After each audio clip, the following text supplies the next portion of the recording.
51 अध्याय 10 10वां वचन पढ़ेंगे। தேவனே சுத்த இருதயத்தை என்னிலே சிருஷ்டியும் நிலைவரமான ஆவியை என் உள்ளத்திலே புதுப்பியும்। हे परमेश्वर, मेरा अंदर शुद्ध मन उत्पन्न कर और मेरे भीतर स्थिर आत्मा नया सिरे से उत्पन्न कर।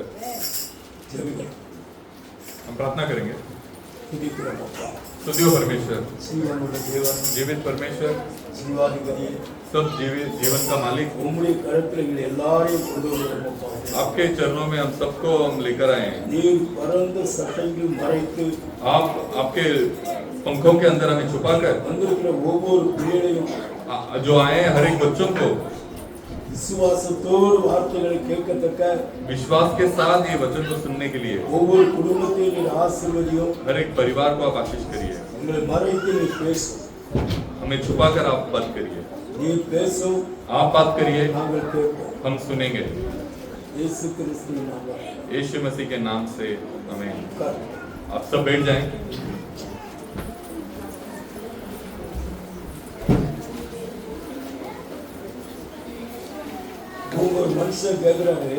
तो यहाँ पर एक मनुष्य पूछता है, वो बहुत बड़ा राजा है, वो राजा एक गलत काम करता है और वो बहुत बड़ा पाप है। उसके ऊपर अगर आप पढ़ेंगे तो पता चलेगा। वो पाप में रहकर वो पाप से छुटकारा पाने के लिए इसीलिए वो कहते कि मेरे अंदर एक शुद्ध मन उत्पन्न करो, मेरा पाप को दूर करके मेरे अंदर एक शुद्ध मन उत्पन्न करें। कोई भी मनुष्य के अंदर शुद्ध मन नहीं होता। उनका हृदय जो है वो उसमें गंदगी और बहुत दुष्टता होती है, इसीलिए वो पाप के अंदर जाता है। वो पाप से अगर हमें छुटकारा पाना है तो यहाँ एक बहुत बड़ा राजा वो पूछता है कि मेरे अंदर शुद्ध मन को उत्पन्न करो। बिना शुद्धता के हम परमेश्वर का दर्शन नहीं ले पाएंगे। उनको अगर हम दर्शन लेना है तो हमें शुद्ध हृदय चाहिए। वो हृदय परमेश्वर हमें दे सकते हैं, हम नहीं लेकर आ सकते। आप जितना ही क्यों ना कोशिश करें आप नहीं ला सकते हो, क्योंकि हमारे अंदर एक बहुत बड़ा पाप बैठा हुआ है। ये पाप को हटाने के लिए यीशु मसीह 2000 साल पहले हमारे तरह एक शरीर को लेकर वो इस संसार में उतर कर आए। ये मनुष्य पूछता है परमेश्वर एक शुद्ध हृदय को मेरे अंदर उत्पन्न करो। उसका अगला वचन को पढ़ेंगे।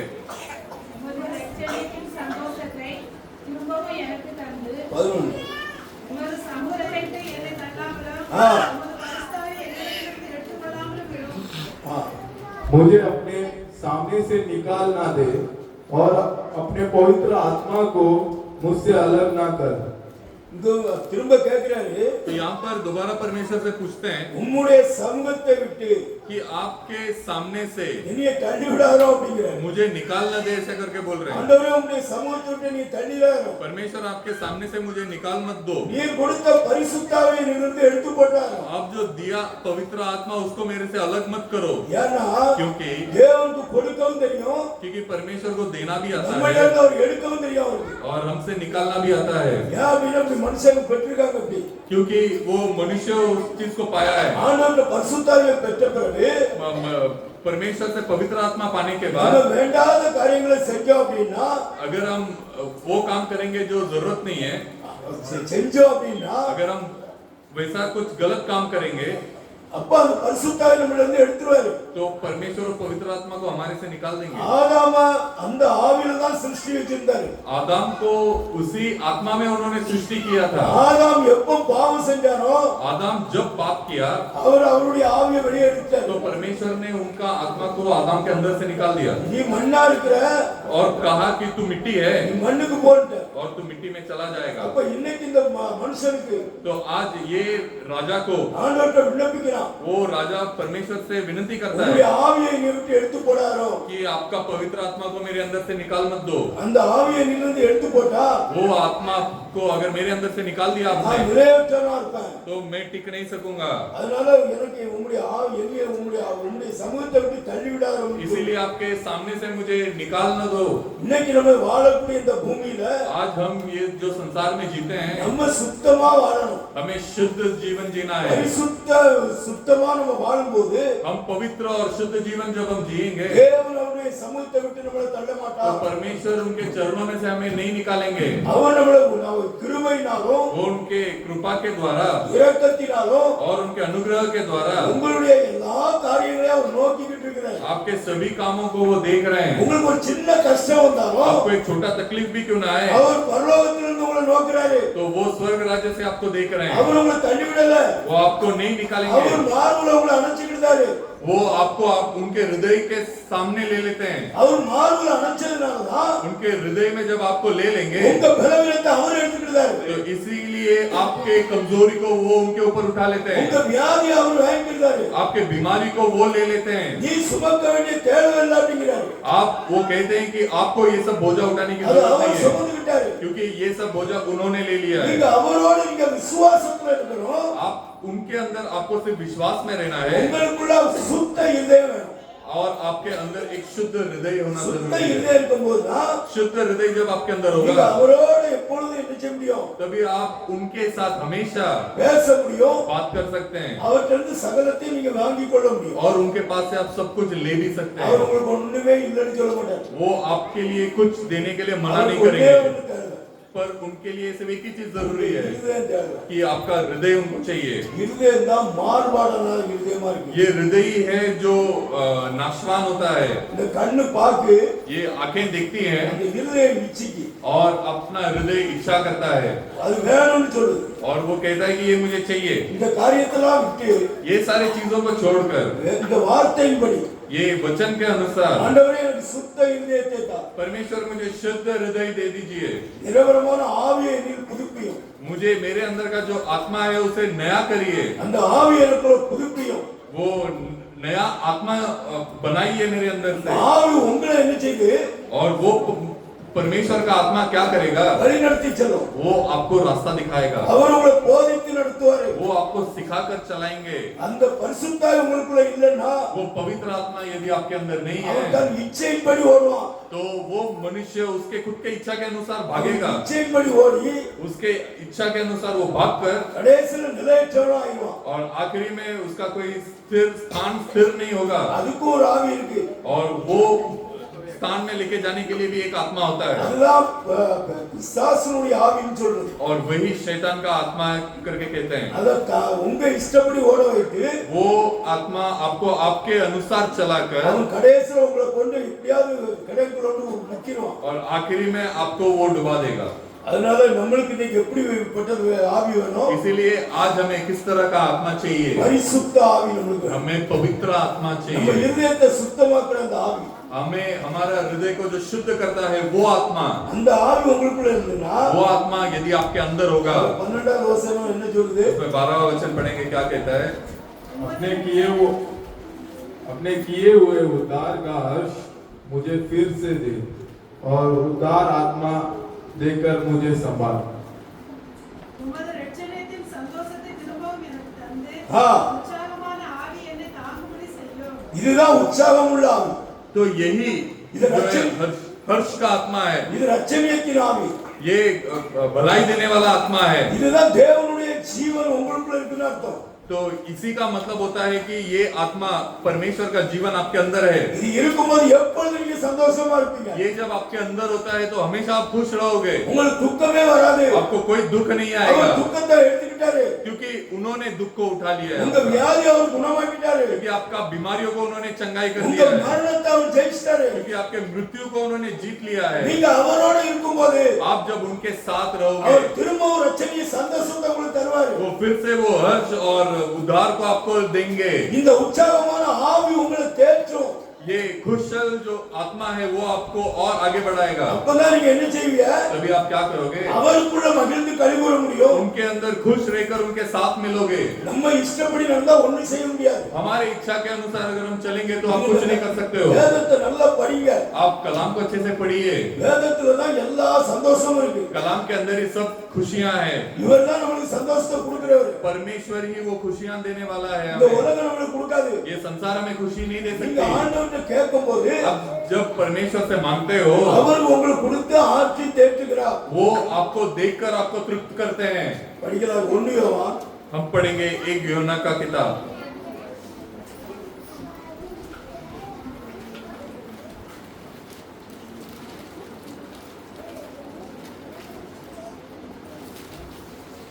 ஒன்னு யோவான் 1 यूहन्ना का किताब 7 அதிகாரம் வசனம்.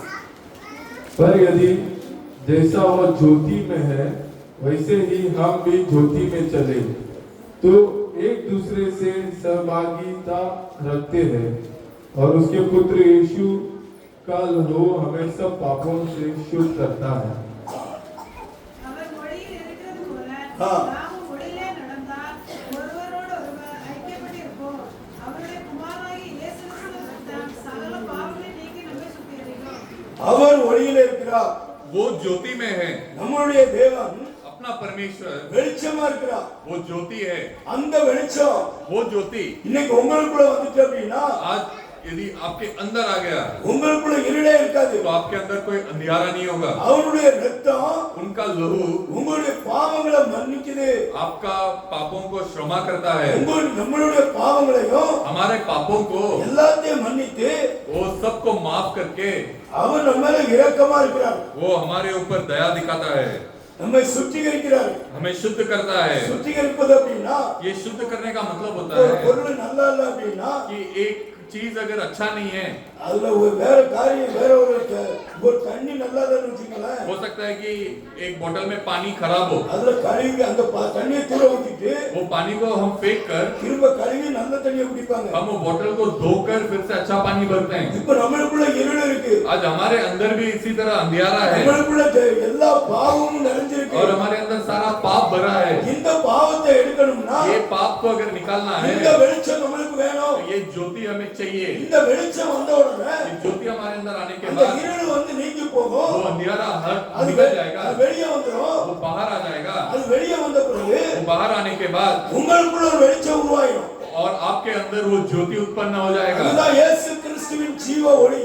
वही यीशु मसीह का जीवन का ज्योति அது है। உங்களுக்குள்ள வரும்போது वो जब आपके अंदर आता है அந்த ரத்தம் உங்களை கழுவி எடுத்துருது. वो लहू आपको शुद्ध करके निकालता உங்களை है, பரிசுத்தமாக்குது. आपको पवित्र करता है। அதனால தாவீது சொல்றாரு, इसलिए दाऊद राजा कहते हैं நான் செய்த பாவத்துக்காக कि मैंने जो पाप किया उसके लिए ஆண்டவரே எனக்கு மன்னித்து परमेश्वर मुझे माफ करिए சுத்த இதயத்தை எனக்கு தாரும். और एक शुद्ध हृदय दीजिए मुझे। அந்த சுத்த இதயத்தை அதுதான் கேட்டான். वो शुद्ध हृदय वो इसके लिए मांगा ஏன்னா பாவத்திலிருந்து விடுதலை வேணும். क्योंकि पाप से छुटकारा चाहिए। பாவத்திலிருந்து ஒரு மனுஷனுக்கு விடுதலை வேணும்னா पाप से यदि किसी को छुटकारा चाहिए உங்களுக்குள்ள ரத்தம் கழுவப்படணும். तो आपके अंदर का पाप वो लहू से धोया जाना चाहिए। இயேசு கிறிஸ்துவின் ரத்தம் தோய்க்கணும். இயேசு- உங்களுக்குள்ள வந்து கழுவப்படணும். यीशु मसीह का लहू आपके अंदर आकर वो पाप को धोना चाहिए, அப்பதான் நீங்க பரிசுத்தமாக முடியும். तभी आप पवित्र बन सकते हो। அதுல 9வது வசனம் படிங்க. इसमें 9वां वचन को पढ़ेंगे। நம்முடைய பாவங்களை ஆ. நாம் அறிக்கையிட்டால் ஆ. பாவங்களை நமக்கு மன்னித்து ஆ. எல்லா அநியாயத்தையும் நீக்கி ஆ. நம்மை சுத்திகரிப்பதற்கு அவர் உண்மையில் நீதியுள்ளவராய் இருக்கிறார். அவர் சுத்திகரிப்பதற்கு உண்மை நீதியுமா இருக்கிறார். वो शुद्ध करने के लिए न्याय और नीति है। यदि हम अपने पापों को मान ले तो वो हमारे पापों को क्षमा करने और हमें सब अधर्म से शुद्ध करने में विश्वास योग्य और धर्मी है। நம்மளுடைய பாவங்களை हमारे पापों को அவர் சுத்திகரிக்கிறார். वो क्षमा करते हैं, அவர் சுத்திகரிக்கல அப்படின்னா और वो अगर शुद्ध नहीं करेंगे இந்த हमें, பூமியில எந்த மனுஷனும் சுத்திகரிக்க முடியாது. तो ये संसार में कोई और इंसान हमें शुद्ध नहीं कर सकता। அவரால மட்டும்தான் கூடும். सिर्फ वो परमेश्वर से हो सकता है। அந்த தேவன் वो परमेश्वर நம்மளுடைய பாவங்களை சுத்திகரித்த பிறகு हमारे पापों को शुद्ध करने के बाद நீங்க பரிசுத்தமா இருக்கீங்க. आप पवित्र बन जाओगे। அதனால நம்ம ஞானஸ்நானம் எடுக்கிறோம். इसीलिए हम आकर यहाँ पर बपतिस्मा लेते हैं। அவருடைய நாமத்தில் நம்ம ஞானஸ்நானம் எடுத்து उनके नाम से हम बपतिस्मा लेकर அந்த பாவங்கள் போக்க கழுவப்படுகிறோம். वो पाप को हटाने के लिए हम धोए जाते हैं। அதனால தான் அவர் சொல்றாரு, इसीलिए वो कहते हैं, நம்முடைய பாவங்களை அவர் என்ன செய்றாரா, वो हमारे पापों को वो क्या करते हैं, நீக்கிட்டாரு. वो हटा देते हैं। படிக்கலாம் சங்கீதம் हम पढ़ेंगे भजन संहिता 66:18. 67वां अध्याय और 18वां वचन। यदि मैं मन में अनंत की बात सोचता तो प्रभु मेरा ना सुनता। என் இருதயத்தில் ஆ. அக்கிரம கொண்டிருந்தேன், ஆனால் ஆண்டவர் எனக்கு செவி கொடார். நம்ம இருதயம் எப்படி இருந்தா ஆண்டவர் நம்மளை செவி கொடுக்க மாட்டாரு. हमारा हृदय किस तरह का होगा तो परमेश्वर आपको सुनेंगे नहीं। யார குறிச்சு நம்மளுக்கு அக்கிரம சிந்தை இருக்க கூடாது. किसी के विषय में हमारे अंदर अधर्म का सोच नहीं होना அப்படி चाहिए। நீங்க அக்கிரம சிந்தை வச்சிருந்தீங்கன்னா उस तरह का अधर्म का सोच आपके अंदर अगर आप रखे होंगे, நீங்க ஆண்டவரை கூப்பிடும் போது तो उसके बाद यदि आप परमेश्वर को पुकारोगे அவர் உங்களுக்கு செவி கொடுக்க तो மாட்டார். वो आपको नहीं सुनेंगे। நீங்க சுத்த இதயம் உள்ளவர்களா இருக்கணும். आप शुद्ध हृदय के मनुष्य होने चाहिए, அப்பதான் உங்களுக்கு அவர் செவி கொடுப்பாரு. तभी परमेश्वर आपका सुनेंगे, இல்லன்னா செவி கொடுக்க மாட்டாரு. नहीं तो नहीं सुनेंगे। இன்னைக்கு உங்களுக்கு சுத்த இதயத்தை தான் தேவன்கிட்ட நீங்க கேட்கணும். आज आप एक शुद्ध हृदय को ही परमेश्वर से मांगना चाहिए। அக்கிரம சிந்தை கொண்டிருக்க கூடாது. ये अनर्थ की बातें मन में नहीं होनी चाहिए, ஏன்னா உங்களுடைய சிந்தைகளை ஒவ்வொன்றையும் அவர் அறிஞ்சிருக்கிறார். क्योंकि आपका हर एक सोच को परमेश्वर जानता है। அதனால நம்ம எப்பவுமே அவருக்கு கீழ்ப்படிஞ்சு நடக்கணும். इसीलिए हमेशा हम उनको सुनकर चलना चाहिए। அதுக்கு பிறகு பரிசுத்தம் சொல்றாரு. उसके बाद ये भविष्यता कहते हैं, அதுல 20வது வசனம் படிங்க. उसमें 20वां वचन को पढ़ेंगे। हाँ। जिसने ना तो मेरी प्रार्थना अनसुनी की और ना मुझसे अपनी करुणा दूर कर दी है। हाँ என் ஜெபத்தை கேளாமலும் हाँ என் ஜெபத்தை தள்ளாமலும் ஆ. தமது கிருபையை என்னை விட்டு விலக்காமலும் இருந்த தேவனுக்கு ஸ்தோத்திரம் உண்டாவதாக. இப்போ இந்த மனுஷன் சொல்றான், अब ये व्यक्ति कहता है என் ஜெபத்தை கேளாதபடிக்கு कि मेरा प्रार्थना अनसुनी ना हो, என்னை தள்ளாமலும் कि उस तरह मुझे दूर ना कर दो, உம்முடைய கிருபை और आपका कृपा என்னை விட்டு விலகாமலும் मेरे से हट ना जाए। நீர் என்ன செஞ்சீரு? आप मुझे क्या कर दिए? தேவனே தேவனை எப்பவும் ஸ்தோத்திரிக்கணும்னு சொல்றான். परमेश्वर को हमेशा इस तरह में स्तुति करना चाहिए करके कहता அவர் है। செஞ்ச கிருபை, वो जो कृपा दिखाते हैं, கிருபைனா இரக்கம். ये कृपा का मतलब होता है दया। அவர் உங்க மேல வச்ச இரக்கம், वो जो आपके ऊपर दया ஒரு दिखाते हैं, அனுதாபம் एक दया, கொடுத்ததுனால वो दया दिखाने के நம்ம இந்த वजह இடத்துல से உட்கார்ந்துட்டு இருக்கோம். हम इस जगह में बैठे हैं। இல்லைன்னா நம்ம எப்பவுமே மேல போயிருப்போம். नहीं तो हम इस संसार को छोड़कर कब का चले गए ஆனா होते। தேவன் நம்மளை தெரிந்து கொண்டிருக்கிறார். पर परमेश्वर ने हमें चुनकर रखा அவர் है। சும்மா தெரிந்து கொள்ளல, वो ऐसे ही चुने नहीं है, அவருடைய நாமத்துக்காக தெரிந்து கொள்ளும். उनके नाम के लिए आपको चुनकर रखे हैं। அதனால நீங்க உற்சாகமா ஜெபிக்கணும். इसीलिए आपको जोश में प्रार्थना करना நீங்க चाहिए। ஜெபிக்க आप जितना ज्यादा प्रार्थना करोगे, இந்த இடம் பூரா நிறைஞ்சிரும். ये पूरा जगह भर जाएगा। ஆத்துமாக்களை தேவன் கொண்டு வருவார். आत्माओं को परमेश्वर लेकर आएंगे, மனுஷன் கொண்டு வர முடியாது. मनुष्य नहीं लेकर आ ஆனா सकता। ஜெபிக்கணும் நீங்க. पर आपको प्रार्थना करना चाहिए। ஜெபம் தான் ஜெயத்தை கொண்டு வரும். प्रार्थना ही विजय लेकर आ सकता है। அப்ப நீங்க பரிசுத்தமா வாழணும். तो आपको आज पवित्र जीवन जीना है, அதுக்கு சுத்த இருதயம் நம்மளுக்கு வேணும். और उसके बाद एक शुद्ध हृदय आपको चाहिए। படிக்கலாம். आप पढ़ेंगे 1 பேதுரு 1 पतरस का किताब 1ஆம் அதிகாரம் 1 अध्याय 22 படிங்க. 22वां वचन पढ़ेंगे। ஆகையால் ஆ. நீங்கள் பாய்வந்த சகோதர சிநேகம் உள்ளவர்களாகும்படி ஆ. ஆவியினாலே சத்தியத்தை கீழ்ப்படிந்து ஆ. உங்கள் ஆத்துமாக்களை சுத்தமாக்கி கொண்டவர்களாய் இருக்கும்படியா சுத்த இதயத்தோடு ஒருவருக்கொருவர் மூலமாய் அன்பு கொடுங்கள். எப்படி அன்பு கொள்ளணுமா? कैसा हमें प्रेम दिखाना है? சுத்த இதயத்தோடு. शुद्ध हृदय के साथ। அன்பு சுத்த இதயத்துல தான் வரும். प्रेम जो है शुद्ध हृदय से ही आता है। இருக்கிறபடி जबकि तुमने भाईचारों की निष्कपट प्रीति के निमित्त सत्य के सामने से अपने मनों को पवित्र किया है, तो मन तन लगाकर एक दूसरे से अधिक प्रेम रखो। மற்ற இது மாயமற்ற அன்பு, ये जो है निष्कपट प्रेम, மாயமற்ற அன்பா வாழ்ந்து ये निष्कपट प्रेम को रखकर நம்ம சுத்த இதயத்தோடு हम शुद्ध हृदय के साथ ஆவியில आत्मा में, பரிசுத்த ஆவியில पवित्र आत्मा में, சுத்த இதயத்தோடு அன்பு கொள்ளுமா। शुद्ध हृदय के साथ हमें प्रेम दिखाना ஏன் चाहिए। அந்த அன்பை சொன்னாரு? क्यों इस प्रेम को परमेश्वर அவர் बता அன்பா रहा है? இருக்கிறார், क्योंकि परमेश्वर प्रेम है। அவர் அன்பா இருக்கிறார், அவருக்கு எந்த ஒரு வேற்றுமையும் இருக்காது। क्योंकि परमेश्वर प्रेम है, उनके अंदर कोई निष्कपट नहीं है। அந்த அன்பு நம்மள்ட்டே வேணுங்கிறார்। वो प्रेम हमारे अंदर भी चाहिए, वो बोल रहे हैं। பொதுவாக ஒருவருக்குள் தேவ அன்பை ஊக்கமா பகிர்ந்து கொள்ளணுமா। तो हम एक दूसरे के साथ वो भाईचारे को तन मन से हमें बांटना चाहिए। அந்த அன்பு வெளிப்படணும்। वो प्रेम जो है प्रकट होना चाहिए। இது அழிவில்லாத ஒரு அன்பு। ये जो है नष्ट न होने वाला प्रेम है। அது 23 படிங்க। उसमें 23वां वचन को भी पढ़ेंगे। அழிவுள்ள வித்தினாலே அல்ல, ஆ என்றென்றைக்கும் இருக்கிறதும் ஜீவனுள்ளதுமான தேவ வசனமாகிய அழிவில்லாத வித்தினாலே மறுபடியும் ஜெனிப்பிக்கப்பட்டிருக்கிறீர்களே। இப்ப நீங்க எப்படிப்பட்டவங்களா இருக்கீங்க? अभी आप किस तरह के व्यक्ति हो? படி। क्योंकि तुमने नाशवान नहीं पर अविनाशी बीज से परमेश्वर के जीवित और सदा ठहराने वाले वचन के द्वारा नया जन्म पाया है। நீங்க தேவனுடைய வசனத்தினால, आप परमेश्वर के वचन से, அழிவுள்ள வித்தினால அல்ல, ये नाशवान नहीं நீங்க அழிவில்லாத ஒரு வித்தினாலே पर अविनाशी बीज से ஜெனிப்பிக்கப்பட்டிருக்கீங்க। आप जिलाए गए हो। நீங்க பரிசுத்த ஆவினாலே ஜெனிப்பிக்கப்பட்டிருக்கீங்க। आप पवित्र आत्मा के द्वारा जिलाए गए இது हो। அழிவுள்ளது கிடையாது, ये नाश होने वाला नहीं है, இது என்னென்னைக்கு நிலைத்திருக்கும்। ये हमेशा जीवित रहेगा। அப்பேற்பட்ட ஜீவனை நீங்க பெற்றிருக்கிறீங்க। उस तरह का जीवन को आपने प्राप्त किए हैं। இந்த ஜீவன் உங்களை நடத்திட்டு வருது। ये जीवन आपको चलाता है। இந்த ஜீவனை நீங்க வளர்க்கணும்। ये जीवन को आपको आगे बढ़ाना है। எப்படி நம்மளுக்கு ஒரு குழந்தை பிறந்தோம்னா நம்ம நல்லா ஊட்டி எல்லாம் வளர்க்கிறோம், जिस तरह हमें एक बच्चा पैदा होने के बाद उसे अच्छा खिला पिला कर बढ़ाते அதே हैं, மாதிரி பரிசுத்தாவை நீங்க உங்களுக்குள்ள வளர்க்கணும் उसी அப்படின்னா तरह पवित्र आत्मा को भी आपको आपके अंदर बढ़ाना है। நல்லா விழித்திருந்து ஜெபிக்கணும்। तो उसके लिए हमें प्रार्थना करना है। நீங்க जागकर, நல்லா விழித்திருந்து ஜெபிக்கும் போது தான் आप अच्छे से जागकर अगर प्रार्थना करोगे தேவன் அந்த ஜெபத்தை तो கேட்கிறார்। परमेश्वर वो प्रार्थना को सुनेंगे। உங்களை அவரை போல மாற்றுறதுக்கு தான் விரும்புறார்। उनको आपको वो उनके तरह बदलना चाहते हैं। இந்த பூமியில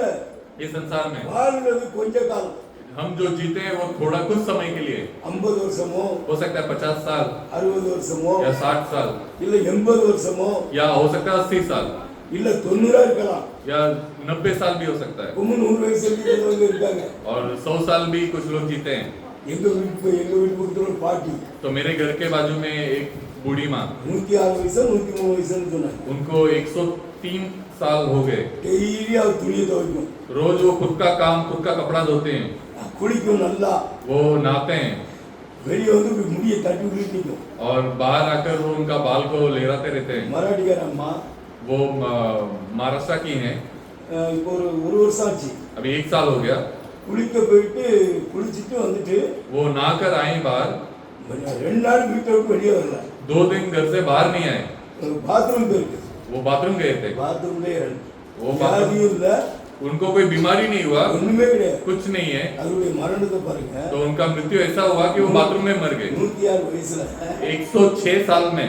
அதனால எலும்புல ரத்தங்கள்லாம் சீக்கிரம் உயிர் போடாது। नहीं तो ये जो हड्डियों में है वो जान को जल्दी बाहर जाने नहीं देता। ஆனா அந்த அம்மா பாத்ரூம் போன அம்மா அதிலே உட்கார்ந்து அப்படியே இறந்து, तो वो बाथरूम गए थे, उधर ही बैठकर वहीं पे मर गए। நல்ல ஒரு மரணம் பார்த்துக்கங்க। वो बहुत अच्छा मौत है। ஆச்சரியமா இருக்கும்। वो बहुत आश्चर्यचकित होते हैं। அவங்க பிள்ளை கூட தான் இருந்தது, तो उनके बच्ची के साथ रहते थे। वो நல்லா பாத்துக்கிட்டு அந்த அம்மா, वो अच्छे से संभाल लेते थे, என்னாலும் பெத்த அம்மா இல்ல, क्योंकि उनका मम्मी है ना, அதனால அந்த அம்மாவை நல்லா அவங்க மகா பாத்துக்கிட்டாங்க। तो उनका बेटी जो है वो अच्छे से संभाल लेते थे उनकी வயசு मम्मी வந்து को। 106 वयசு நான், और उनका उम्र हो गया 106 साल ஆனா நல்லா மெதுவா பேசும், और बहुत अच्छे से बात करते हैं। அவங்க காலத்துல உள்ளதெல்லாம் பேசும்। तो उनके जमाने के टाइम का सारा चीज वो बताते रहते அந்த हैं। மாதிரி சில ஆட்கள் தான் இருக்காங்க। तो उस तरह बहुत सारे लोग हैं। அவங்க மரணத்தை பார்த்தீங்கன்னா तो उनके मृत्यु को अगर आप देखोगे ரொம்ப ஈஸியா போயிட்டாங்க. तो बहुत आसानी से वो सुलभ, சிலவங்க பார்த்தீங்கன்னா ஒரு வருஷம் ஆகி அப்படி எழுதிட்டு கிடப்பாங்க. और कुछ लोग ऐसे बेड में पड़े रहते हैं एक साल के लिए, அப்படி இல்ல. पर ये बूढ़ी माँ उस तरह नहीं है. இன்னைக்கு நம்மள ஆண்டவர் வச்சிருக்காருன்னா आज हमें उस तरह परमेश्वर ने रखा है, எவ்வளவு நன்றி சொல்லணும் அவருக்கு. तो परमेश्वर को हमें कितना धन्यवाद देना चाहिए. நாளைக்கு கொண்டு போனாலும் ஓகேன்னு சொல்லணும். तो कल अगर हमें लेकर जाएंगे तो भी हमें ठीक है करके कहना चाहिए. மரணத்துக்கு பயப்படக்கூடாது. मृत्यु के लिए डरना नहीं है, மரணத்துக்கு எதிர்த்து நிக்கணும். कि मृत्यु के विरुद्ध हमें खड़ा रहना நீங்க है. ஜெயிக்க முடியும். आप जीत सकते हो. நீங்க ஒரு சின்ன காரியம் வந்தா நான் செத்து போவேன்னு சொல்லக்கூடாது. एक छोटा सा चीज भी आ जाए तो मैं मर जाऊंगा करके नहीं सोचना இன்னைக்கு चाहिए, சொல்லக்கூடாது. कभी भी नहीं बोलना चाहिए உங்க ऐसा. வாயில இருந்து அப்படி வரவே கூடாது. ऐसा आपके जबान से निकलना ही नहीं चाहिए. அதை நம்ம வின் பண்ணணும். तो उसे हमें जीतना है. அந்த வின் பண்ணக்கூடிய பவர் உங்க சரீரத்துல இருக்கு. वो जीतने के लिए वो पावर आपके शरीर में है, அதுதான் பரிசுத்த ஆவியானவர். वही पवित्र आत्मा அவர் है. உங்களுக்கு அந்த பவரை கொடுத்திருக்கிறாரு. वो आपको पावर को दिए हैं. நம்ம எப்பவும் சோர்ந்து போக கூடாது. हमें कभी उदास नहीं होना है. உங்க சரீரத்துல அந்த வல்லமையை தேவன் கொடுத்திருக்கிறாரு. आपके शरीर में वो महिमा को परमेश्वर ने दिया है. நீங்க புதிய மனுஷனை தரிச்சிட்டு இருக்கீங்க. आप एक नया इंसान को पहने हो, உங்களுக்குள்ள ஒரு நல்ல ஒரு மனுஷனை உங்களுக்குள்ள வச்சிருக்கீங்க. एक अच्छा इंसान को आपके अंदर रखे हो, அதுதான் பரிசுத்த ஆவியானவர். वही वो पवित्र आत्मा है. அந்த ஆவி உங்களை தேற்றும். वो आत्मा आपको तृप्त करेगा. நீங்க குடும்பத்துல லைட்டா எந்த ஒரு பிரச்சனையும் நான் செத்து போவேன்னு சொல்லக்கூடாது. आपके परिवार में छोटे से संकट भी आया तो तुरंत मैं मर जाऊंगा या जाऊंगी नहीं बोलना है. நம்ம மரணத்தை ஜெயிக்கிறவங்க. हम मृत्यु को जीतने वाले लोग हैं. இன்னைக்கு நம்மளுக்குள்ள ஒரு தேவனுடைய வித்து நம்மளுக்குள்ள இருக்கு. आज परमेश्वर का वो बीज हमारे अंदर है, அது மரணத்தை ஜெயிச்சது. और वो बीज जो है मृत्यु को जीता है. இன்னைக்கு அந்த பவர் உங்களுக்குள்ள இருக்கு. वो पावर आज आपके अंदर है. நீங்க அதுல உற்சாகமா இருங்க. आप उसमें दृढ़ खड़े रहिए. அதுல உற்சாகமா இருக்கும்போது தான் उसमें जब आप दृढ़ खड़े रहते हो, சகலத்தையும் ஜெயிக்க முடியும். आप सब कुछ जीत सकते हो. நீங்க அதெல்லாம் ஒண்ணுமே செய்ய முடியாது. नहीं तो आप नहीं जीत पाओगे. அதனால தான் நம்மள தெரிந்து கொண்டிருக்கிறார். तो इसीलिए हमें चुने परमेश्वर, அவர் நம்மை பரிசுத்தமாக்கி वो हमें पवित्र करके அவருடைய ஜாதியா நம்மள மாற்றி उनके उनके अनुसार हमें बदल कर நம்மள அவரை தேர்ந்தெடுத்திருக்கிறார். वो हमें चुनकर लिए हैं. நம்மள சும்மா அவர் தேர்ந்தெடுக்கிறார். वो ऐसे ही नहीं चुनकर लिए हैं. எந்த மனுஷன் கொடுக்க கூடாத ஒரு விலையை அவர் கொடுத்திருக்கிறார். कोई भी मनुष्य को जो भाग्य देना नहीं है वो हमें दिए हैं. நீங்க சொல்லலாம் என் பிள்ளைக்காக நான் 10 லட்சம் நான் செலவு பண்ணுவேன்னு சொல்லலாம். हो सकता है कि आप बोलोगे आपके बच्चे के लिए मैं 10 लाख भी खर्चा करूंगा, என் புருஷனுக்காக ஒரு கோடி நான் செலவு பண்ணுவேன்னு मेरे சொல்லலாம். पति के लिए मैं 1 करोड़ भी खर्चा कर दूंगी, ஆனா पर நான் என் ஜீவனை கொடுக்கணும்னு சொல்ல மாட்டேன். मैं मेरा जान को दे दूंगी करके कभी नहीं बोलोगे. நம்ம தேவன் ஜீவனை கொடுத்தா तो हमारा परमेश्वर हमारे लिए जान भी दी है. எனக்காக உங்களுக்காக தம் ஜீவனை கொண்டு வந்து கொடுத்தார். आपके लिए और मेरे लिए उनके जान को लेकर आकर दिए उन्होंने. விலை மதிக்க முடியாத ஒரு கிரயம் இது. तो इसका कोई कीमत कोई लगा नहीं सकता है. இந்த கிரயத்தை கொடுத்து தான் நம்மள மீட்டுக்கிட்டாரு. इतना बड़ा कीमत को देखकर ये हमें छुड़ाया परमेश्वर ने. இன்னைக்கு என் புருஷனுக்காக நான் ஜீவனை விட்டுறேன் இந்த மனைவியா சொல்வாளா? आज मेरे पति के लिए मैं अपना जान दे दूंगी करके कोई पत्नी बोल सकती है क्या? இல்ல எந்த புருஷனால என் மனைவி செத்து போனா நான் போய் செத்து போறேன்னு போய் या फिर कोई पति बोल सकता है कि मेरा पत्नी अगर मर गई तो मैं भी मर जाऊंगा? அவன் பயந்து ஓடிடுவான். वो डर कर भाग जाएगा. அவன் நம்ம தன் மனைவிக்காக ஜீவனை கொடுக்க மாட்டான். वो उसके बीवी के लिए जान नहीं देगा. ஆனா நம்ம தேவன் पर हमारा परमेश्वर, நம்ம அவரை அறியாம இருந்தோம். हम उन्हें नहीं जानते थे, அவரை நம்ம பார்க்கல. हमने उन्हें देखा नहीं, ஆனா அவர் நம்ம மனதுருகி வந்தாரு. पर वो हमारे ऊपर मन लगा कर आए. அவர் தம் ஜீவனை உங்களுக்காக கொடுத்தாரு. उनके जीवन को दे दिया आपके लिए. அந்த ஜீவன் தான் பரிசுத்த ஆவி. वही जीवन है पवित्र आत्मा. அது உங்களுக்கு கொடுத்ததனால वो आपको देने की वजह से இன்னைக்கு இந்த இடத்துல நம்ம உட்கார்ந்துட்டு இருக்கோம். आज ये जगह में हम बैठे हैं. இன்னைக்கு நீங்க கூப்பிட்டீங்கன்னா अगर आप पुकारोगे आज உடனே வந்துருவாரு. तो तुरंत आ जाएंगे वो आपके पास. ஒரு வாசனம் அப்படி சொல்லுது. एक वचन ऐसा कहता என்னை है நோக்கி கூப்பிடு. कि मुझे देखकर तू पुकार, நான் உனக்கு மறு உத்தரவு தருவேன். मैं तुझे उत्तर दूंगा. அவர் மறு உத்தரவு உடனே உனக்கு கொடுப்பாரு. वो आपको तुरंत उत्तर देंगे. என் நாமம் நிற்கப்பட்ட என் ஜனங்கள் मेरा नाम पहनने वाले मेरे लोग, அவர் நாமம் உங்களுக்கு தரிக்கப்பட்டிருக்கணும். उनका नाम आप पहन लेना चाहिए. என் ஜனங்கள் मेरे लोग தங்களை தாழ்த்தி उनको खुद को नम्र करके தன் பாவங்களை அறிக்கை செய்து उनके पाप को मानकर தன் பொல்லாத வழிகளை விட்டு उनके बुराई के रास्तों को छोड़कर என் பக்கம் என்னிடத்தில் திரும்பும் போது मेरे तरफ जब वो फिरते हैं அவங்க தேசத்துக்கு तो उनके देश के लिए நான் சேமத்தை கொடுப்பேன். मैं छुटकारा दूंगा. அவன் தேசத்துல மழை பெய்யும். उनके देश में बारिश होगी. அவன் கையிட்டு செய்யும் எல்லா வேலையும் ஆசீர்வதிப்பேன். और वो जो काम करता है वो सारा आशीष किया जाएगा. தேசம் அப்படின்னு சொன்னா देश का मतलब होता है அது உங்க இருதயம். वो आपका हृदय, அந்த இருதயத்துல தான் वो हृदय में ही பரிசுத்த ஆவியின் மழை பெய்யும். वो पवित्र आत्मा का बारिश होगा। நீங்க நினைக்கிறத आप सोचेंगे தேவன் உடனே உங்களுக்கு வாய்க்க பண்ணுவார். और परमेश्वर तुरंत उसे कर देंगे। நீங்க கேளுங்க, आप मांगिए, தேவன் உங்களுக்கு கொடுப்பார். परमेश्वर आपको देंगे। கொடுத்து உங்களை தேற்றி கொண்டு போவார். देख के आपको तृप्त करके लेके जाएंगे। நம்ம மனம் எப்பொழுதும் பரிசுத்தமா இருக்கணும். हमारा मन हमेशा पवित्र होना चाहिए। நம்ம சுத்த இதயத்தோட இருக்கணும். हम शुद्ध हृदय के साथ होना चाहिए। மற்றவங்களை பத்தி நம்ம எதுவும் நினைக்க கூடாது. दूसरे के बारे में हम कभी कुछ सोचना नहीं चाहिए। நினைச்சோம் அப்படின்னா अगर हम सोचेंगे அதுக்கு மேற்பட்ட கஷ்டம் நம்மளுக்கு வரும். तो उसके ऊपर तकलीफ हमें आएगा। நம்ம இன்னொருத்தருக்கு கஷ்டம் வரணும்னு நினைப்போம். हम यदि सोचेंगे कि किसी और को तकलीफ आना चाहिए, இல்லைன்னா அவங்க செத்து போட்டோம்னு நினைப்போம். यदि हम सोचेंगे कि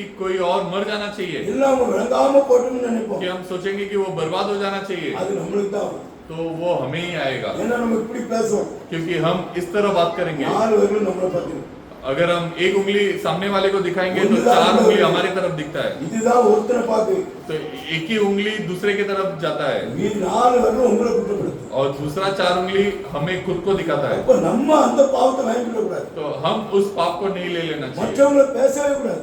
दूसरे लोगों के बारे में बात ही नहीं ஆண்டவர் करना சொன்னாரு, है। परमेश्वर कहते हैं உனக்கு சத்ருவா ஒருத்தன் மாறா அப்படின்னா, உனக்கு சத்ருவா ஒருத்தன் இருக்கான்னா अगर आपको आपका विरोधी एक शत्रु के समान आता है, அவனுக்காக ஜெபம் பண்ணு. उसके लिए प्रार्थना करना, அவன் அந்த எண்ணத்துல இருந்து மாறிடுவான். तो वो उसके सोच विचार में बदल जाएगा। உன் பகைவனுக்காக अगर आपके विरुद्ध जो खड़ा होता நீ है, வேண்டுதல் செய்ய.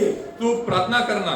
இப்படி ஒவ்வொரு காரியத்தை ஆண்டவர் அன்புல சத்த சொல்றாரு. इस तरह हर एक चीजों में परमेश्वर प्रेम दिखाने को कहते हैं। அவனை மாற்றணும் அப்படின்னா, अगर यदि किसी को बदलना चाहते हो, உங்க குடும்பத்திலே ஒரு பிரச்சனை இருக்கு அப்படின்னா, आपके परिवार में ही यदि कोई संकट है நீங்க அதை மாற்ற ஆண்டவர்கிட்ட கேட்கணும். और आप चाहते हो कि वो बदलना है, तो आप परमेश्वर से मांगिए। நீங்களா எதை செய்யும்போது பிரச்சனைகள் வந்துடும். आप खुद जाके यदि बात करोगे या कुछ करोगे तो और परेशानी बढ़ जाएगी। தேவன் தான் இதயத்தை மாற்றுகிறவர். परमेश्वर ही हृदय को बदलते हैं। நீங்க நம்ம யாரும் மாற்ற முடியாது. हम कोई भी किसी का हृदय को बदल नहीं सकते हैं। இதயத்தை மாற்றுகிற தேவன் அவரே. तो वो हृदय को बदलने वाला परमेश्वर ही है। அதனால அவர்கிட்ட தான் நம்ம ஒப்பு கொடுக்கணும். इसीलिए उनके पास हमें समर्पण करना है। அவர்கிட்ட ஒப்பு கொடுக்கும்போது उनको जब आप समर्पण करते हो அவர் நம்ம பார்க்கிறார். तो वो हमें देखते हैं। இப்போ யார் மேலயாவது பரிசுத்தாவி தெரியுமா? अभी किसी के अंदर पवित्र आत्मा दिखता है क्या? அவர் உள்ள இருக்கார். क्योंकि वो अंदर है। அது உள்ள இருக்கிறத பவுல் அழகா சொல்றான். वो अंदर है करके उसके बारे विषय में पौलुस अच्छे से कहता है। படிக்கலாம். हम पढ़ेंगे 2 கொரிந்தியர் 2 कोरिन्थियों का किताब 3ஆம் அதிகாரம் 3 अध्याय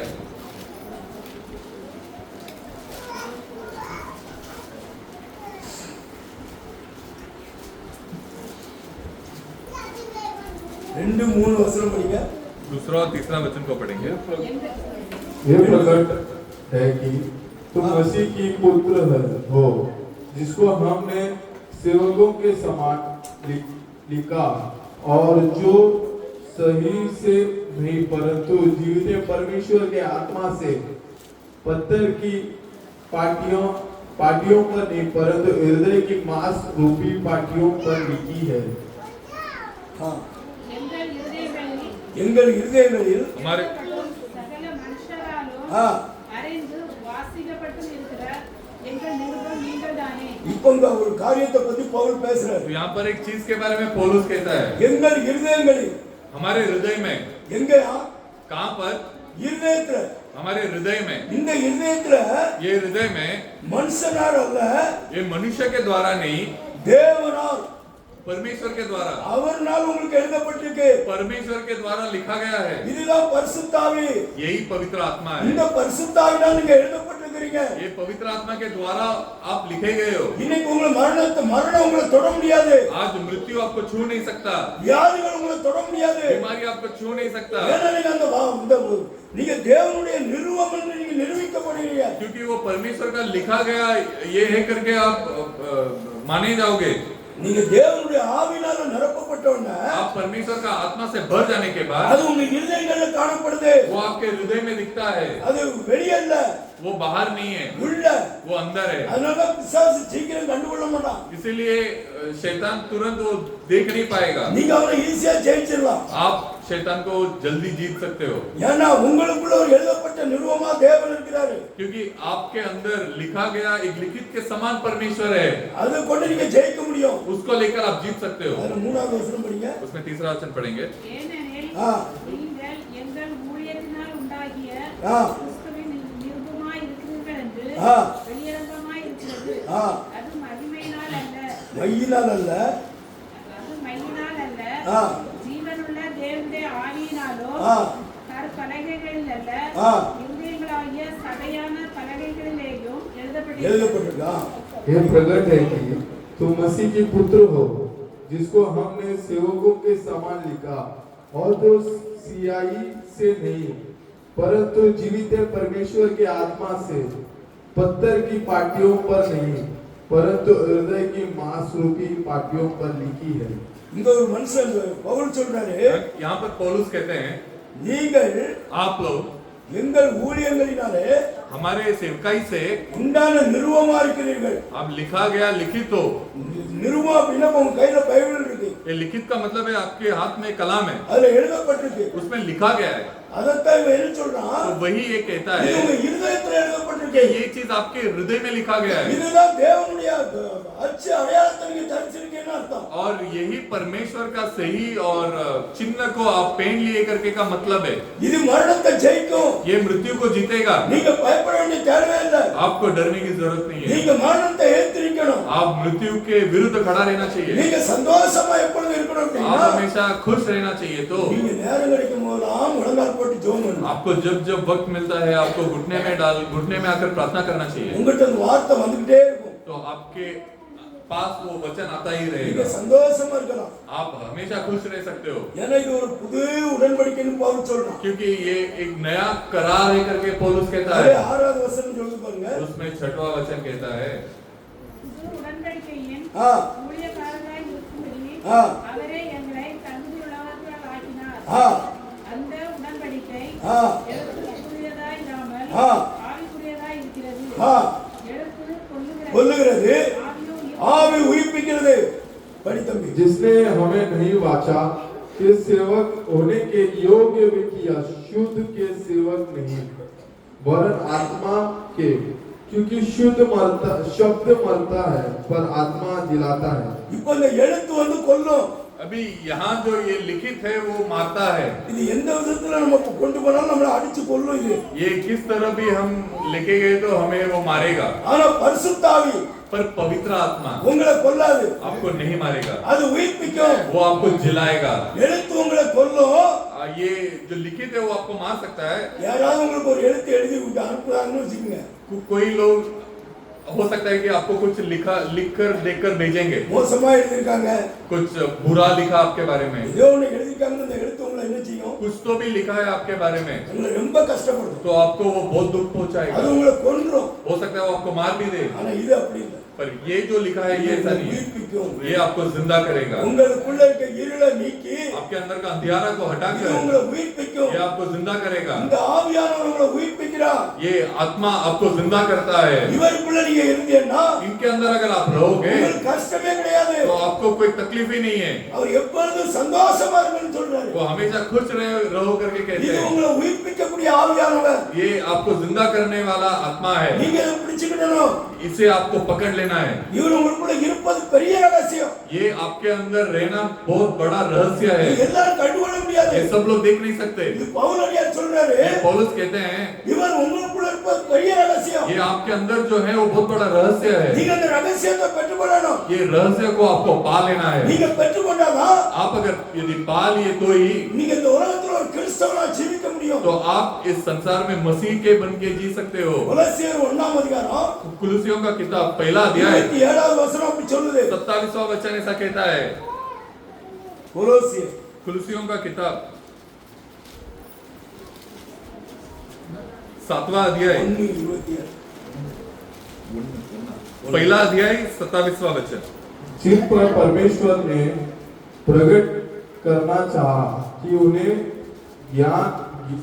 ज्ञात हो कि अन्य जातियों में उस वेद की महिमा का मूल्य क्या है और वो यह है कि मसीह जो महिमा की आशा है तुमसे तुम में रखता है। புறஜாதிகளுக்குள்ளே விளங்கிய பிரஜாதிகளுக்குள்ளே விளங்கிய ஆ. இந்த ரகசியத்திலுள்ள மகிமையின் ஐஸ்வர்யம் இன்னதென்று ஆ. தேவன் தம்முடைய பரிசுத்தவான்களுக்கு தெரியப்படுத்த சித்தமானார். ஆ. கிறிஸ்தவமானவர் மகிமையின் நம்பிக்கையாக உங்களுக்கு இருப்பதே அந்த இந்த ரகசியம் உங்களுக்குள்ள இருக்கு. ये रहस्य जो है वो आपके अंदर है। இது யாருக்கு?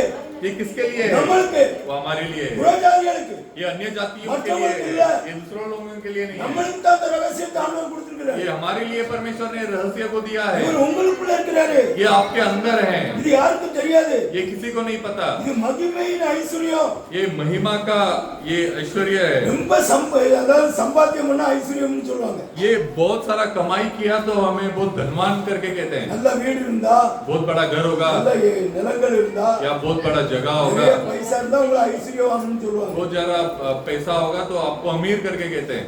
இப்ப நம்மள தேவன் எப்படி வச்சிருக்கிறாரு? तो हमें परमेश्वर ने कैसे रखे हैं? நம்ம தரித்திரராக இருந்தோம். हम दरिद्र थे, தேவன் அறியாதவர்களாக இருந்தோம். परमेश्वर को हम न जानते थे, நம்ம மரணத்துக்குள்பட்டவர்களாக இருந்தோம். हम मृत्यु के अंदर पड़े थे। ஆனா அவர் நம்மளை என்ன செஞ்சாரு? पर वो हमें क्या किए? நம்மளை உயிர்ப்பித்தா, हमें जिंदा किए, நம்மளுக்கு ஜீவனை கொடுத்தா. हमें जीवन दिए। அவர் நம்மளுக்குள்ள இருப்பது இந்த ரகசியம். वो हमारे अंदर रहना बहुत बड़ा இது रहस्य பெரிய है। ரகசியம். ये बहुत बड़ा रहस्य है। தேவன் நம்மளுக்குள்ள இருப்பது அந்த ரகசியம். परमेश्वर हमारे अंदर रहना बहुत बड़ा அது रहस्य है। மகிமை நம்பிக்கை உங்களுக்குள்ள இருப்பது. वो महिमा का विश्वास आपके अंदर रहना ஒவ்வொருவருக்குள்ள இருக்கிறாரு. आपके हर एक के अंदर है। அவர் மொத்தமா ஒருத்தருக்குள்ள இல்ல. वो एक साथ सबके अंदर नहीं है, அவர் எல்லாருக்குள்ளே இருக்கிறாரு. वो आपके हर एक के अंदर है। உங்களை எல்லாரையும் பாதுகாக்கிறாரு. आपके हर एक को संभालते हैं। ஒருபோதும் நீ சோர்ந்து போக கூடாது. आप लोग को कभी दुख नहीं होना है। படிக்கலாம். हम पढ़ेंगे ரோமர் 8ஆம் அதிகாரம் रोमियो का किताब 8वां अध्याय 27வது வசனம். 27वां वचन पढ़ेंगे। ஆவியானவர் ஆ தேவனுடைய சித்தத்தின்படியே ஆ. பரிசுத்தவான்களுக்காக வேண்டுதல் செய்கிறபடியால் ஆ. இருதயங்களை ஆராய்ந்து பார்க்கிறவர் ஆவியின் சிந்தை இன்னதென்று அறிவார். और मन को जानने वाला जानता है कि आत्मा की मनसा क्या है, क्योंकि वह पवित्र लोगों के लिए परमेश्वर की इच्छा के अनुसार विनती करता है।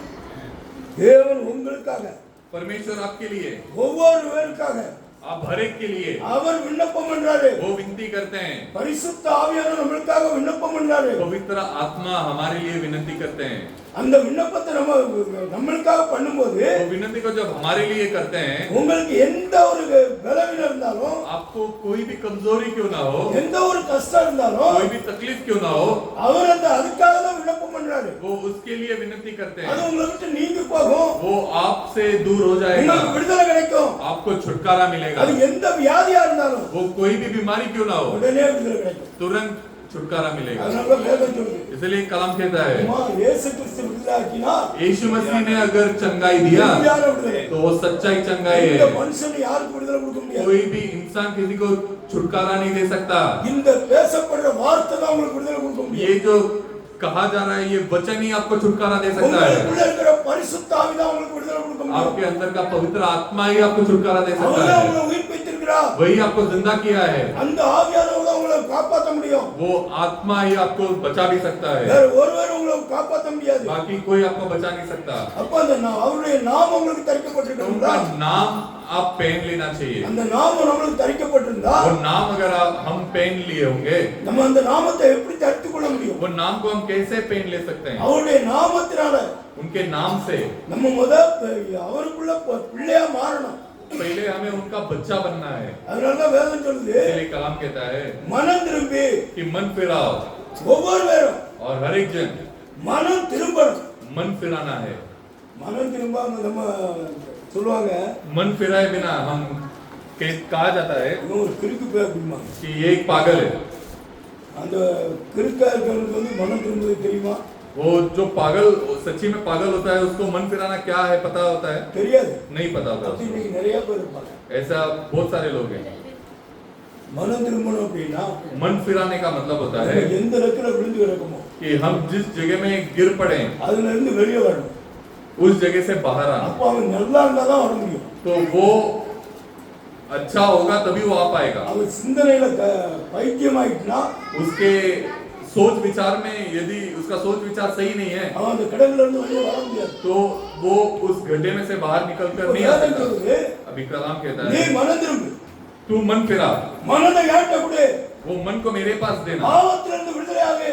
पाप से छुटकारा होना। இந்த இதயத்தை அவர்ட்ட கொடுத்தோம்னா हमारे हृदय को यदि हम उसके पास அவர் देंगे சுத்தமாக்கி तो वो शुद्ध करके உங்களை பரிசுத்த ஆவியினால நிரப்புறதுக்கு आपको पवित्र आत्मा से भरने के लिए முதல் ஸ்டெப் पहला स्टेप होता है அப்போஸ்தலர் प्रेरितों का किताब 2ஆம் அதிகாரம் 2 अध्याय 27வது வசனம் படிங்க. 37 इतना இதை அவர்கள் கேட்ட பொழுது இது அவர்கள் கேட்ட பொழுது இதயத்திலே குத்தப்பட்டவர்களாகி இப்ப பாருங்க, आप इधर देखिए படிக்கிற பேதுருவையும் மற்ற அப்போஸ்தலரையும் பார்த்து ஆ. சகோதரரே ஆ. நாங்கள் என்ன செய்ய வேண்டும் என்றார்கள். இப்போ இந்திர படி क्योंकि हाँ। क्योंकि तू मेरे प्राण को अधोलोक में ना छोड़ेगा और ना अपने पवित्र जन को सड़ने देगा।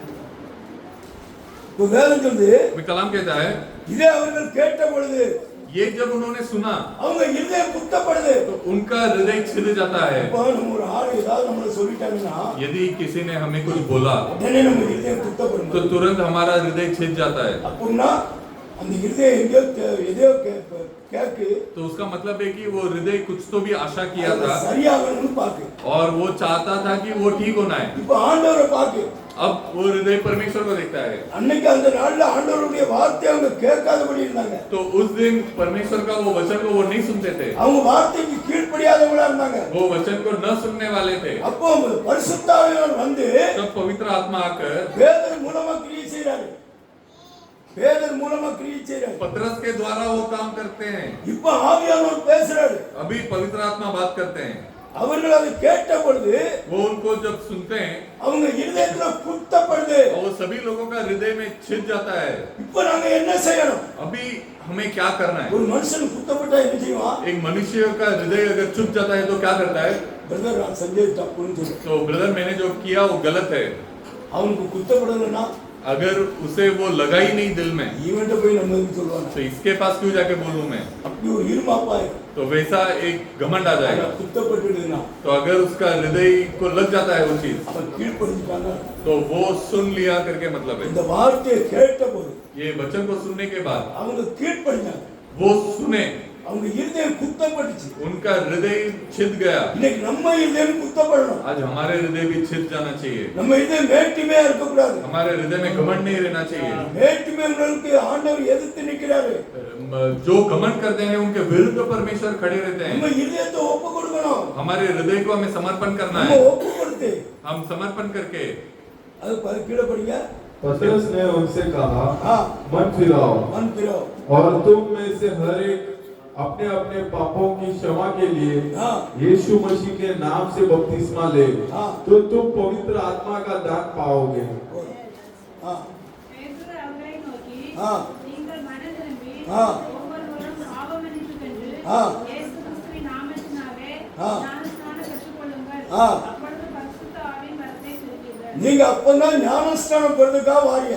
आप तभी बपतिस्मा लेने के लिए आते हो। இருதயத்துல குத்தப்பட்டவனா आपके हृदय छिद जाने के बाद நீங்க உடனே மனம் திரும்புதிய. आप तुरंत मन फिराते हो। உங்க மனம் எங்க திரும்புது? आपका मन कहाँ पर फिर रहा है? பாவத்துல இருந்து, वो पाप से फिर रहा है, மரணத்துல இருந்து. मृत्यु से फिर रहा है। உங்களுக்கு ஒரு விடுதலை வேணும் அப்படின்ட்டு அங்க வேதம் சொல்லுது. आपको एक छुटकारा चाहिए करके वहाँ पर कलाम कहता है பரிசுத்தாவியானவர் போதிக்கிறார் உங்களுக்கு. और पवित्र आत्मा आपको सिखाता है। அப்போ உங்க இருதயத்துல ஒரு மனம் திரும்புதல் வருது. तभी आपके हृदय में एक मन फिराना आता है। பாவத்தை விட்டு வெளியே வா. तो पाप से बाहर आ, மரணத்தை விட்டு வெளியே வா. मृत्यु से बाहर आ। நீ பிழைத்து ஜீவிக்கணும். तू जिंदा रहना चाहिए, நீ உயிரோட இருக்கணும். तू जिंदा जीना चाहिए, நீ என்ன தொழுது கொள்ளணும், என்னைய வணங்கணும் तू मुझे नमन करना चाहिए। அப்படின்னு பரிசுத்தாவியானவர் பேசுறாரு. वैसे पवित्र आत्मा बात करता है। உடனே 3000 பேர் तुरंत 3000 लोग, 2 பேர் 3 பேர்லாம் கிடையாது, 2 या 3 लोग नहीं, 3000 பேர் 3000 लोग இந்த வார்த்தையை கேட்டபோது ये वचन को सुनने के बाद அவங்க கீழ்ப்படிஞ்சாங்க, वो सुने, உடனே ஞானஸ்நானம் பெற்றாங்க, तुरंत बपतिस्मा पाए, உடனே என்ன கிடைச்சது அவங்களுக்கு? तुरंत उनको क्या मिला? பரிசுத்த ஆவி. पवित्र आत्मा मिला। இது அவங்களுக்கு கிடைச்ச உடனே ये उनको मिलने के बाद பயங்கர சந்தோஷம், बहुत खुशी हुई वहां पर, எல்லாவற்றையும் सभी चीजों को ஒண்ணுமே வேண்டாம்ட்டான், कुछ भी नहीं चाहिए करके बोल दिया அவங்களுக்கு उन्होंने, மொத்தமா கொண்டு போட்டு அவங்க சாப்பிட்டாங்க, सभी चीजों को एक साथ लेके आकर डालकर वो खाए, அந்த அன்பு அவங்களை ஆண்டது, वो प्रेम उनको राज किया, அவங்க தேவனுடைய ஆவிக்குள்ள இருந்தாங்க। परमेश्वर के आत्मा के अंदर थे वो। இன்னைக்கு நம்மளும் அப்படி இருக்கிறதுக்கு ஆசைப்படுறோம், आज हम भी उसी तरह रहने के लिए इच्छा करना चाहिए। எப்படிப்பட்டதா இருக்கணும்? तो आपको किस तरह जीना चाहिए? அவருடைய சாயலா மாறணும், उनका साया में बदलना चाहिए हमें। அவருடைய சாயலா மாறிட்டோம்னா उनका साया में अगर हम बदल गए, இதே கொரிந்தியர்கள் சொல்லும்போது பவுல் சொல்றான், तो ये कुरिन्थियों में पौलुस कहता है, நீங்க இமை பொழுதுல आप पलक भर में, இந்த சரீரத்துல இல்ல, ये शरीर में नहीं, இன்னொரு சரீரத்துக்குள்ள போயிருவீங்க, और एक शरीर में चले जाओगे, இன்னொரு லோகத்துக்கு போயிருவீங்க, और एक दुनिया में चले जाओगे। இந்த லோகத்துல இல்ல, ये दुनिया में नहीं, இந்த சரீரத்துல நீங்க மறுரூபமாக்கப்பட்டு ये शरीर जब आपका रूपांतर होगा, நீங்க கூடு விட்டு கூடு பாஞ்சிடலாம், आप दूसरे एक शरीर में चले जाओगे। இந்த கூட களைஞ்சு போட்டுட்டு ये जो शरीर है इसको निकाल कर இன்னொரு சரீரத்துல நீங்க போயிருங்க, और एक शरीर में आप चले जाओगे। அந்த சரீரம் பரம ராஜ்யத்துக்கு போயிருது, वो शरीर अनंत काल का राज्य में அது चला जाएगा। தேவனோட சஞ்சரிக்கக்கூடிய சரீரம், वो परमेश्वर के साथ मिलकर रहने वाला शरीर அதுதான் है, உங்களுக்குள்ள இருக்கிற பரிசுத்த ஆவி, वही आपके अंदर का पवित्र आत्मा அந்த है। சரீரம் இன்னைக்கு எழும்பணும், वो शरीर आज उठना அது चाहिए। எழும்பும்போது वो जब उठेगा இந்த சரீரம் களைந்து ஓடப்படும்। तो ये जो मिट्टी का शरीर है वो निकल जाएगा। இப்ப எல்லாரும் வீட்டுக்கு போகணும்னு நினைச்சுவியா? तो अभी आप घर पे जाने के बाद क्या करोगे? சட்டையில கழட்டி போட்டுருவியா? हम अपना कपड़ा वगैरह बदल देते हैं। ஆம்பளைகளுக்கு சொல்றேன், मैं आदमियों को कह रहा हूँ। அதனால அதே மாதிரி இங்க வேதம் சொல்லுது, तो उसी तरह ये कलाम कहता है உங்க பழைய மனிதனை களைந்து போடு, कि आपका पुराना व्यक्ति को आप निकाल कर बदल देना। உங்க பழைய மனுஷன் आपका पुराना व्यक्ति உங்ககிட்ட இருக்க கூடாது, आपके अंदर नहीं होना चाहिए। புதிய மனுஷனாகிய एक नया मनुष्य के रूप में பரிசுத்தாவியை பெற்றுக்கொள், पवित्र आत्मा को प्राप्त कर लेना। அது உங்களை பரலோகத்துக்கு கொண்டு போகும், वो आपको स्वर्ग राज्य में लेके जाएगा। அதுதான் உங்களை பரலோகத்துக்கு கொண்டு போகும்। वही आपको स्वर्ग राज्य में लेकर இந்த जाएगा। சரீரம் இங்க உள்ளது, ये मिट्टी का शरीर यहाँ का है, நீங்க பரலோகத்துக்கு போக முடியாது, जिसमें आप स्वर्ग राज्य में नहीं जा सकते இது हो। பூமியோட பேரும்। ये इस संसार में चला जाएगा। அந்த ஒரு பாயிண்ட் நான் படிக்க சொல்றேன், क्योंकि एक और वचन मैं पढ़ने के लिए कहूंगा, उसके बाद खत्म कर देंगे। எபேசியர் इफिसियों का किताब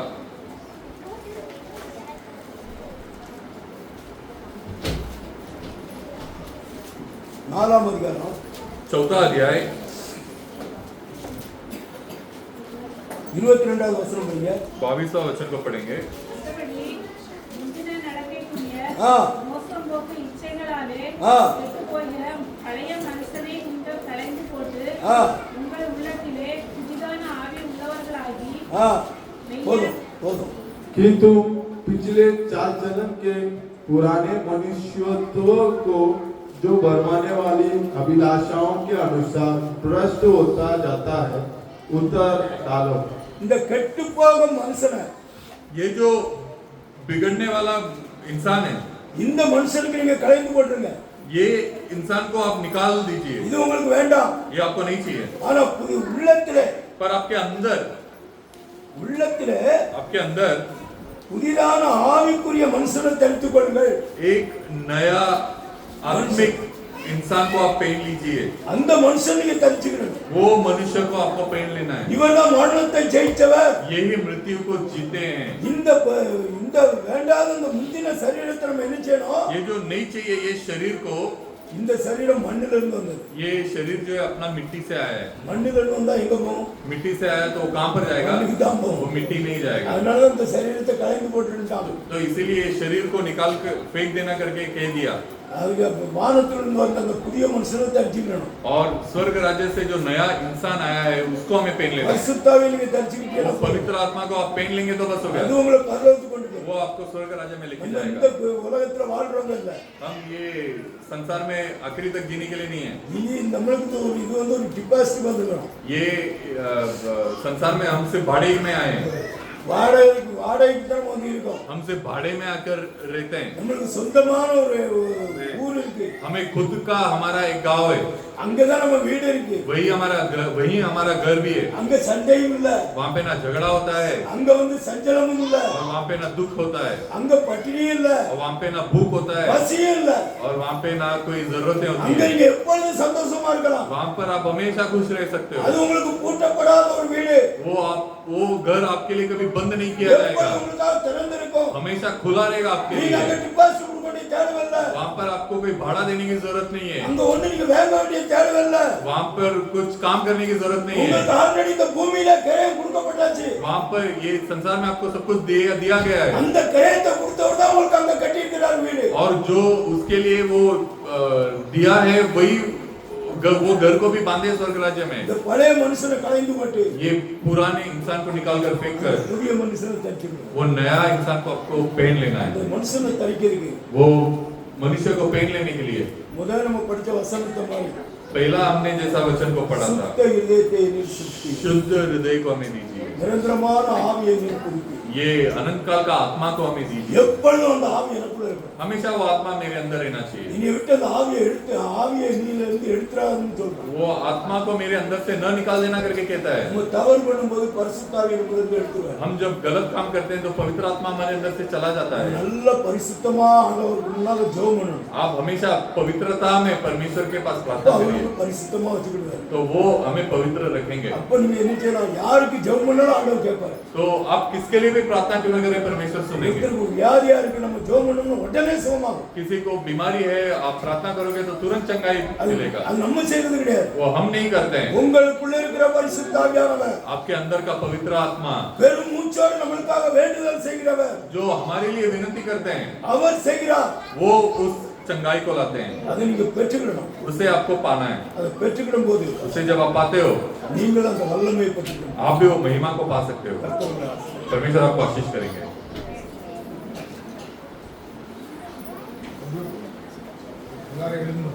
हम सब खड़े हो जाएंगे और प्रार्थना की ओर बढ़ेंगे.